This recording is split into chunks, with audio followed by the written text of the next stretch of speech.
يا صباح الفل، ده يوم من ايام سنة اولى جواز.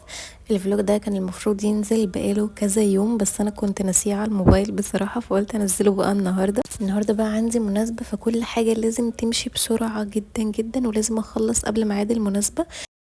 صحيت بقى ملحقتش فقرة الفطار، بدأت على طول ان انا اكوي الهدوم اللي عايزة تتكوي كده وارجعها مكانها الدولاب.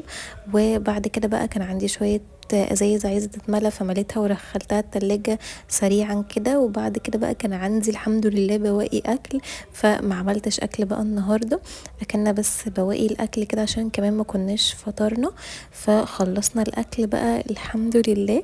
وبعد كده دخلت بقى على فقرة البخور، نضفت السفرة وشلت كل حاجة من عليها وبخرت البيت كده عشان ما تبقاش ريحته سمك. وبعد كده بقى نضفت طبعا البوتاجاز، وانا من الناس اللي مستحيل ابدا ابدا انزل والبيت يكون مكركب او البوتاجاز عايز يتغسل. بجد لازم اخلص كل حاجة، حتى لو هتأخر لازم اخلص كل حاجة وارجعها نظيفة، بعد كده ابدأ اجهز.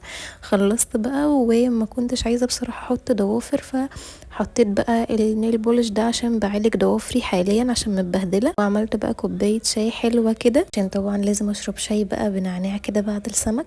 واخدتها بقى ودخلت بسرعه بسرعه جدا ان انا ابدا اجهز.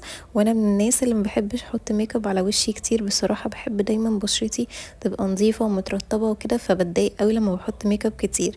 وده كان بقى الاوتفيت تشيك على السريع كده، وصوره مع ست الحبايب حبيبتي، وصوره مع زوجي العزيز حبيب قلبي. ونزلنا بسرعة جدا عشان كنا متأخرين. توثيق اللحظة. هنا بقى كنت مروحة خلاص، فكان عاجبني قوي الاوتفيت بجد، والفستان كان عاجبني جدا، فقلت اخد صورة على السريع. روحت بقى شلت الميك اب، بجد السبونش دي ما بستخدمش اي ميك اب ريموفر، بحطها بس في مية وبتشيل كل الميك اب، خطيرة. عملت بقى اندومي وقعدت اتفرج على مسلسل لن اعيش في جلباب ابي، المسلسل ده بحبه جدا. وبس كده يكون يومي خلص، استنوني في فلوج جديد.